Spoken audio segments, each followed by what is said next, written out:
specific trends created by the Mario series was giving platformer characters their own racing game. Nintendo struck gold with Mario Kart, but when they tried again with the wildly successful Donkey Kong Country series, things got weird. Wasn't the result Diddy Kong Racing? It sounds like things got really good. Definitely good, but I'd say still weird. I hesitate to even call it a Donkey Kong Country Racing game. Diddy Kong is one of the characters, but that's where the connections end. I love Diddy Kong. I'm only up through the Super Nintendo games, but Diddy is my favorite. Oh, me too. But I can't decide what I like more. Diddy Kong's jetpack or Diddy Kong's handguns? What? So I know it started as Pro-Am 64 before they added Diddy Kong. And isn't that really the better way to make a game?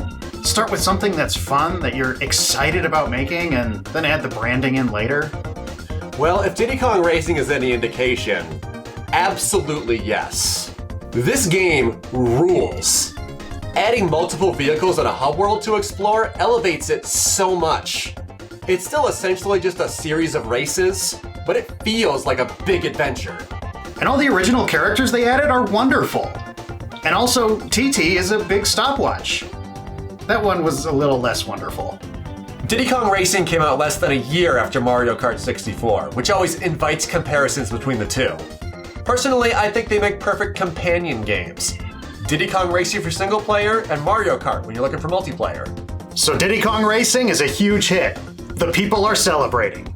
Tip Top the Nervous Turtle wins lots of awards. But GameCube is right around the corner, and it's time for a sequel. Donkey Kong Racing was announced at E3 2001, and this one not only acted as a sequel to Diddy Kong Racing, but it was also based much more on Donkey Kong Country. So this time you're riding on animals, like in the DKC games. And you can actually play as Donkey Kong this time. Also, Tiny Kong and Kiddy Kong? They would not have been my first choices. They're the characters from Dixie Kong's Double Trouble.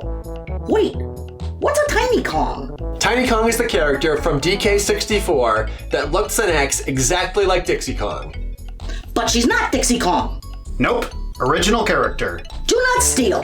So at this point, you've probably realized that Donkey Kong Racing never released. The dead giveaway is that you haven't been playing it every single day since 2002.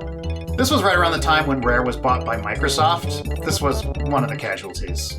They did keep working on it for years as an Xbox game starring the extremely famous character, Sabreman. Or, if you didn't grow up with a ZX Spectrum, that character you've never heard of before. They renamed it Sabreman Stampede, and the scope of the game grew wildly out of control until it was an open-world, virtual pet adventure racing vania when they finally canceled it. Could they make even one of these games without having to switch IPs partway through? Nope! The next game is Diddy Kong Pilot. That's right. Rare was making 2 Diddy Kong Racing sequels when they were bought by Microsoft.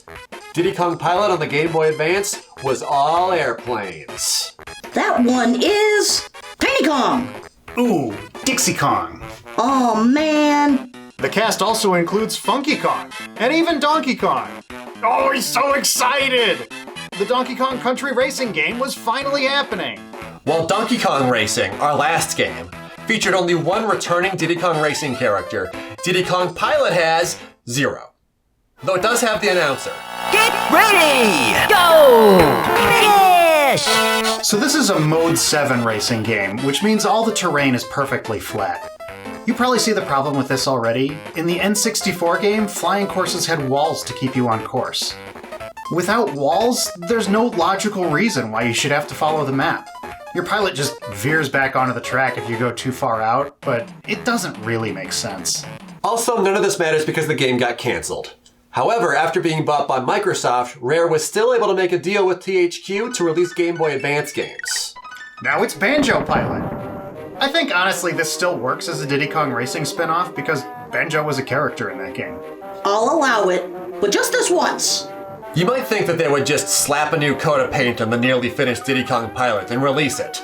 But they took the opportunity to make Banjo Pilot a genuine 3D Game Boy Advance game. They built a voxel engine that looks fantastic. They were able to add walls so the game made any sense at all. It wasn't a Diddy Kong game anymore, but it was shaping up to be something really impressive. And also, none of that matters because the game got canceled. At least that version of it. After that, they did go back and just slap a new coat of paint on Diddy Kong Pilot. And then they released it with no fanfare whatsoever. Here's some instructions. Yeah, win the race. I know. I don't need a mole to explain that I should try to win the race. Banjo-Kazooie, why are you like this? So, okay. That's 2 Diddy Kong Racing sequels that didn't work out. Just some unfortunate timing for Microsoft to buy up Rare. At this point, it's been almost 10 years since Diddy Kong Racing. So, how about a remake of Nintendo DS? And to develop the remake, Nintendo hired Rare. It turns out Rare can still make games for Nintendo. But only handheld games, since Microsoft didn't have any competing hardware. Diddy Kong Racing DS! They were able to bring back all the original characters except Banjo and Conker, because they were Xbox characters now. And who better to replace them than a couple of Donkey Kong Country characters? Okay, I won't even try. Just tell me who it is this time. Dixie Kong or Tiny Kong? It's both! They brought in 2 Donkey Kong characters, and they used the 2 that are identical in every way. Dixie Kong and Tiny Kong. Oh god, it's the new Tiny Kong. Whoa! Yeah, instead of just bringing in any other character, they changed Tiny Kong's design, and It's just the worst. I hate it. It makes me so uncomfortable. I mean, beyond that, it's Diddy Kong Racing. There's an intro story now and a bunch of mandatory touchscreen challenges we could do without. I like these little coins that give you special enhanced power-ups. Overall, it's the same great game that we played on N64. Just don't pick Tiny Kong. Oh, do not pick Tiny Kong. Man, that really derailed the entire thing. Let's just move on. Okay, moving on. One more game, not made by Rare, but it is, against all logic and reason, an honest-to-God Donkey Kong Country racing game. Donkey Kong Barrel Blast, we meet again! The devs that made DK games like King of Swing and Jungle Climber put together a DK-themed racing game for the DK controller. Donkey Kong Bongo Blast, a racing game for bongo drums. Our world can be a pretty wonderful place, but not wonderful enough for that to be real. It was pushed off to the Wii and the bongo controls were replaced with motion controls that kind of simulate hitting bongos. The dream of a Donkey Kong racing game was real, made by Donkey Kong devs for Donkey Kong players, but cruel reality ruined it with subpar controls. It's a seriously well-designed racing game with some really intriguing mechanics. Is that a ghost? Is that a ghost? You guys, I think that's a ghost! I was gonna say some other things, but they don't matter anymore. This is a racing game where the ghost of your dead grandma fights a giant robot gorilla, so I guess throw all your other racing games in the trash? It's been a very long, very strange road from Diddy Kong Racing. Oh no, the new Tiny Kong is in it! Just look down, don't make eye contact, maybe it'll go away.